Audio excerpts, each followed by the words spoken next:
Oi pessoal, bom dia, professor Rafael de História, tudo jóia? Pessoal, eu vou alterar um pouquinho a programação nossos estudos. Eu falei para vocês que essa semana seria dedicada ao PET 2 e 3, porém a direção pediu para a gente trabalhar com vocês avaliação diagnóstica. A avaliação diagnóstica é uma prova que o Estado pede para vocês fazerem para saber como é que está o seu aprendizado. Se você está aprendendo direitinho, se está com alguma dificuldade, para que a gente saiba qual dificuldade é essa para poder ensinar, para poder melhorar, para poder fazer você aprender cada vez mais, ok? Então é muito importante que você faça essa prova. Eu sou professor de História, então eu vou falar sobre a prova de Humanas, né, que é a minha área, tem História e Geografia, eu vou falar da parte de História, ok? Então, como eu faço com os PETs, eu vou fazer com avaliação diagnóstica. Eu vou ler a avaliação, explicar o máximo que der, e aí vocês tentem fazer da melhor maneira possível, tranquilo? Então vamos lá. Então lembrando, a minha área é Ciências Humanas, a parte de História, ok? Então vamos lá. Eu acho que vocês já têm acesso a essa prova já. Então, vamos fazer direitinho aí as atividades. Se você ainda não teve acesso à prova, você vai ter acesso, então vai ouvindo ela aqui agora. Quando você tiver acesso à prova, você reouve o áudio e tenta fazer da melhor maneira possível, ok? Então vamos lá, questão número 1, Ciências Humanas. Leia o texto abaixo. Constituição de 1891. Então essa Constituição foi a nossa Constituição da República. Quando o Brasil teve a independência lá com Pedro I, a gente criou um império, ou seja, a gente tinha um imperador que mandava no Brasil, que era Dom Pedro I e depois Dom Pedro II. Quando Dom Pedro II sair do poder, é implantada a República. A partir de agora vai ter presidente em vez de rei. E essa Constituição de 1891, que é que está na questão, fala disso, ok? Então lá, artigo 1. A nação brasileira adota como forma de governo, sob regime representativo, a República Federativa, proclamada em 15 de novembro de 1889, e constitui-se por união perpétua e indissolúvel de suas antigas províncias em Estados Unidos do Brasil. Então está dizendo agora que todos os estados do Brasil vão se juntar, né? Minas Gerais, São Paulo, Rio de Janeiro, Amazonas, Pará, todos eles vão se juntar em um novo país que vai ser chamado Brasil, de maneira republicana, né? Não mais de império. Vamos lá. Qual característica política do Brasil é retratada nesse texto? Então, vamos ler de novo. A nação brasileira adota uma forma de governo sob o regime representativo, a República Federativa. Então já deu para entender, está falando de forma de governo. Proclamada a 15 de novembro de 1889, constitui-se por uma união, presta atenção nessa parte, por uma união perpétua e indissolúvel de suas antigas províncias. Então você pode ver que aqui está dizendo que os estados estão juntando em Estados Unidos do Brasil. Então é a junção de estados que formam o país. Então vamos lá, questão. Qual característica política do Brasil é retratada nesse texto? Autorização ao voto universal? Está falando alguma coisa de voto aí? 2. Descentralização política?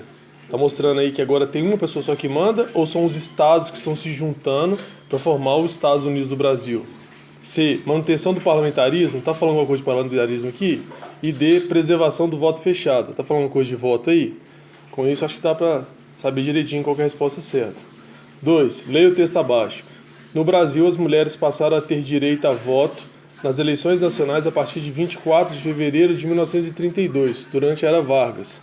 Então, em 1930, o Brasil sofreu um golpe, uma ditadura, e Getúlio Vargas começou a mandar no Brasil. Ele não vai ser presidente, ele é um ditador, ele vai governar o país por 15 anos, né? Nenhum presidente governa 15 anos seguidos, muito menos sem eleição. Seguindo, contudo, desde o início do século XIX, movimentos a favor da ampliação do direito de voto a camadas sociais excluídas já ocorriam. A Nova Zelândia foi o primeiro país a garantir o direito de voto das mulheres em 1893. Então, nem sempre a eleição foi como foi hoje em dia. Hoje em dia, todo mundo pode votar. Se você tiver mais de 16 anos, né, não é 18, é 16 anos, o único fator relevante é esse. O restante, se você tem mais de 16 anos, você pode votar. Antigamente, não. Já teve período que para você votar você tinha que ser homem, rico, saber ler e escrever, entendeu? Tinha várias regras para você poder ser uma pessoa que tem direito a voto. Então, várias coisas tiveram que acontecer, várias reclamações, várias revoltas tinham que acontecer para chegar ao que é hoje. É isso que está falando no texto, ok? Vamos lá. De acordo com o texto, a luta das mulheres pelo direito de... Então, esse texto agora que a gente falou, ele é referente ao quê? Acesso à educação? Está falando de educação? B. Acesso a trabalho? Está falando de trabalho? C. Liberdade religiosa? Está falando de religião? Ou C. Participação política? Tem a ver com voto. Qual que é a resposta certa? 3. Leia o texto abaixo. O sistema eleitoral agora concedia direito ao voto universal masculino. Então agora todos os homens podem votar, não está falando de mulher. Não secreto, então tinha que ser aberto, você tinha que chegar lá e falar a todos aqueles que fossem maiores de 21 anos, então era só para mais de 21, e comprovar sua alfabetização. Então vamos lá, nesse período da questão, só podia votar homem, de maneira aberta, não era voto secreto igual hoje em dia, tinha que ser mais de 21 anos e que tinha que ser alfabetizado. Para você poder votar, você tinha que ser esses 4, não podia ser só 1, 2 ou 3, tem que ser os 4.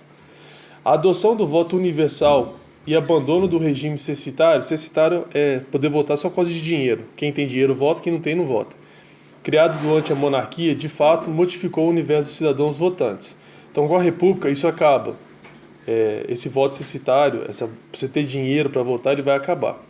A péssima condição da educação nacional fazia com que a exigência de alfabetização deixasse a grande maioria dos brasileiros alheios ao pleito. Então, lá no período da proclamação da república, né, em 1889, o número de brasileiros que eram alfabetizados era muito pequeno. Pouquíssimas pessoas sabiam ler e escrever, ok? Então vamos lá.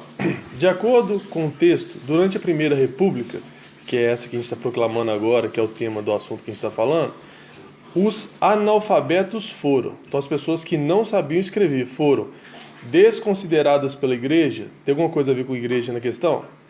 Excluídas politicamente. Tem alguma coisa aí com política? Voto tem alguma coisa com política? Pensa direitinho na resposta, hein? C.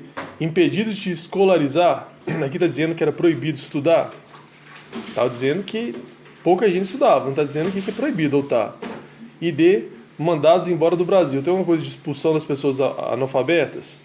Então pensa direitinho que você sabe qual é a resposta certa. 4. Observe a imagem abaixo. Então, aqui é uma banda musical. Não dá para saber qual a data dela, vamos ver aqui a questão. Essa imagem mostra artistas da contracultura que escreveram músicas de protesto no período da Nova República, da Primeira República, do Estado Novo e do regime militar. Para te ajudar, esses artistas da contracultura, eles aconteceram na década de 60 e 70 do século passado, né? Então 1960 e 1970. 1960 e 1970 era um período que foi implantada a Nova República, a Primeira República, o Estado Novo ou o regime militar. Só você pesquisar que você vai saber qual é a resposta direitinho. Só com a data dá para você saber qual é a resposta. 5. Leia o texto abaixo. O livro da psicóloga e feminista Betty Friedan, lançado em 1963, A Mística Feminina, ficou famoso ao defender que as mulheres tinham que sair de casa e buscar a sua realização pessoal no trabalho e na vida intelectual, e não apenas no casamento e na família. A gente sabe historicamente que as mulheres sofreram muito machismo, né? Que era proibido de trabalhar, que ela tinha que ficar só dentro de casa, a vida dela era só dedicada ao marido e aos filhos. E essa senhora, em 1963, ela vai falar que está errado, que a mulher também tem o direito de sair para trabalhar, de desenvolver sua intelectualidade, de querer ter sonhos. Ela não precisa só ter que ficar dentro de casa. É isso que está falando a questão. Vamos lá. No texto relativo a uma época de profundas transformações sociais, é apresentada uma crítica ao... Então essa crítica que a gente acabou de falar sobre a questão da mulher, de ficar dentro de casa, vamos lá. Essa crítica é ao comprometimento da mulher com política. B. Movimento social liderado por mulheres. C. Papel da mulher estabelecido tradicionalmente. Ou D. Uso da figura feminina em propagandas de produtos. Então você acha que essa senhora que escreveu esse livro, A Mística Feminina, ela queria o quê? Ela falou alguma coisa de política aqui nesse texto? Falou alguma coisa de movimento social? Falou do uso da figura feminina em alguma propaganda? Ou o papel da mulher que era feito antigamente? Que todo mundo era obrigado a fazer algo que ela às vezes não queria fazer. Pensa direitinho que você sabe a resposta. 6. Tanto os Estados Unidos quanto a União Soviética se opunham à manutenção do antigo sistema colonial. Era mais interessante para as duas potências ampliar o controle sobre esses territórios, por isso elas incentivaram muitos movimentos de emancipação. Então, a África, a Ásia, até aqui a América, mas mais próximo da gente, né, a colonização foi na África e na Ásia. Que está dizendo que os Estados Unidos e a União Soviética, que eram os dois principais países ao longo do século XX, não gostavam desse controle que a Europa tinha sobre esses países. Por quê? Porque os Estados Unidos e a União Soviética queriam mais vender mercadoria para eles, receber matéria-prima, do que dominar o território. Essa é mais ou menos a lógica do que o texto está falando. De acordo com esse texto, os Estados Unidos e a União Soviética viu na descolonização, né, acabar com essa colonização da África e da Ásia, a possibilidade de ampliação de ajuda humanitária. O texto fala alguma coisa de ajuda, deles serem bonzinhos. B, áreas de influência, então regiões que eles podem colocar seus produtos, pegar suas matérias-primas. C, direitos humanos, eles estão preocupados com os direitos humanos do pessoal de lá. Ou D, transferência de renda, quer que o pessoal tenha uma vida melhor. Então, os Estados Unidos e a União Soviética eram os dois países mais poderosos da época. Você acha que estava preocupado com o quê? Acho que isso aí dá para saber a resposta certa. 7. Observe a imagem abaixo. A partilha da África e a Conferência de Berlim. Se você for pegar o mapa da África agora, você vai ver que ele é todo cortadinho como se fosse um quadrado. Olha para você ver os países lá da África. Olha na Europa, tudo desenhadinho. Agora na África, tudo cortado. Ou seja, alguém chegou e falou, esse pedaço aqui é meu, esse pedaço aqui é meu. Olha o que o desenho está te mostrando. Os reis e imperadores lá da Europa dividindo a África como se fosse um pedaço de carne. Tá vendo lá? Até tem um garfozinho na mão de um dos caras. Então foi assim que foi dividido o território africano. Sem levar em consideração como que a cultura de lá agia, às vezes pegava povos inimigos e colocava dentro do mesmo país, entendeu? Então eles queriam saber da parte deles. Com base nessa imagem, no que eu disse para vocês, constata-se que uma das motivações para a Primeira Guerra Mundial foi a corrida armamentista, a invasão da Polônia, o expansionismo americano ou o imperialismo europeu. Olha a imagem, o tema que a gente está falando. Você acha que está falando sobre alguma coisa de arma, alguma coisa de Polônia, alguma coisa de expansão americana, está falando alguma coisa dos países da América ou dos europeus? Também dá para fazer tranquilo. 8. Mais do que uma colônia belga, o Congo se transformou em uma propriedade pessoal do rei, e toda a riqueza e os lucros obtidos com a exploração e comercialização dos recursos locais iam para os cofres de Leopoldo. O monarca fez aliança com poderosos pouco escrupulosos da região e guerreou contra outros tantos, se tornando eventualmente o senhor absoluto de todo o território. Então está dizendo que esse tal desse Leopoldo, governante, provavelmente da Bélgica, né? Está falando aqui mais do que uma colônia belga, então provavelmente ele é o governante da Bélgica. Ele tomou conta de tudo. Ele era dono de tudo lá naquela região do Congo e tudo que saía de lá era dele. Vamos lá. Esse texto descreve um processo de diplomacia, dominação, emancipação ou resistência. Você acha que esse controle que ele tem sobre as colônias é uma coisa diplomática, uma coisa de dominação, de controle, de emancipação, que é de liberdade, ou de resistência do povo? Também é tranquilinho de fazer. 9. Os acordos que deveriam dar fim aos conflitos da Primeira Guerra Mundial, entre 1914 e 18, serviram para que um clima de rivalidade se agravasse ao longo do período de entreguerras. Então, quando a Primeira Guerra Mundial acabou, em vez de gerar uma paz na Europa, gerou um clima muito, muito tenso na Europa. Até por isso vai ter a Segunda Guerra Mundial.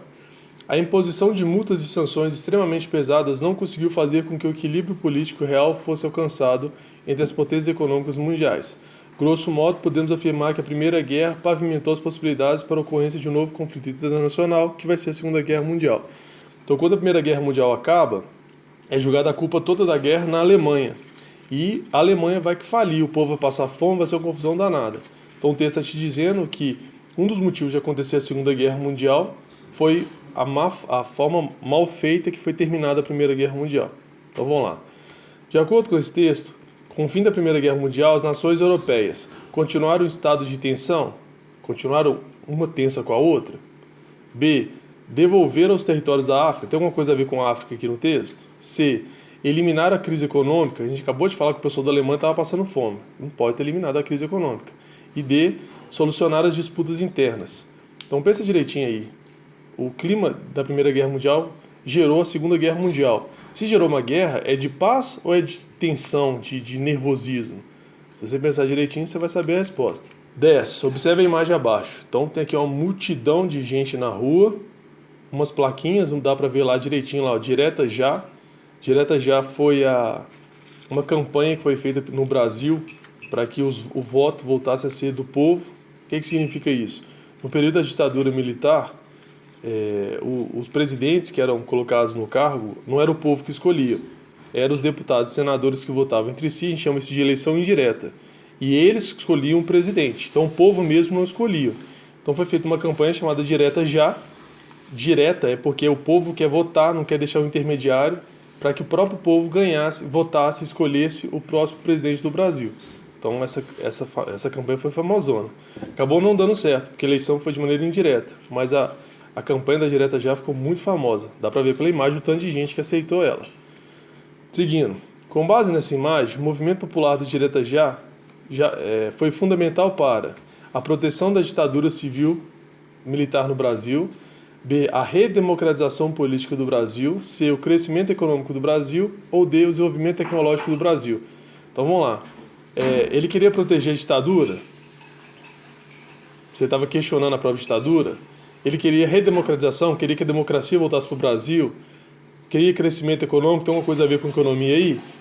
Ou desenvolvimento tecnológico, tem alguma coisa a ver com tecnologia aí? Segue aí a lógica que vai dar para responder tranquilo. 11.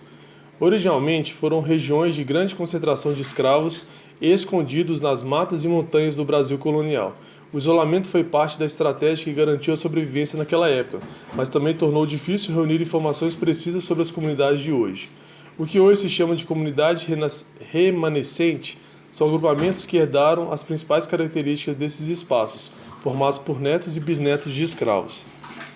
Então, provavelmente estão falando das resistências dos escravos, ok? Então, esses escravos eles se refugiavam, eles fugiam e se refugiavam em determinados locais.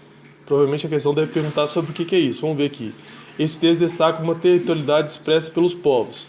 Então, esses povos que eram uma resistência à escravidão, somente dos negros fugidos que formaram essa resistência, eles formaram o quê? Eram ciganos, eram indígenas, eram quilombolas, que tinham os quilombos, ou eram os ribeirinhos? Vamos lá que dá para responder direitinho essa aí. Bom, a partir da questão 12, já é questões de geografia, ok? Então, provavelmente, é a professora de geografia que vai ler, explicar e analisar para vocês. Mas qualquer dúvida, qualquer pergunta, eu estou aqui à disposição para ajudar, ok? Mas façam essa prova, viu, gente? Ela é muito importante. Não só é um pedido que o Estado faz para poder ver como é que está o desenvolvimento de vocês, mas realmente é uma prova que faz diferença para ver como é que está o seu estudo, o que a gente pode melhorar, o que pode deixar cada vez melhor, ok? Então, qualquer dúvida a gente está aqui à disposição, só não deixa de fazer, ok? Mas qualquer coisa eu estou aqui para ajudar vocês.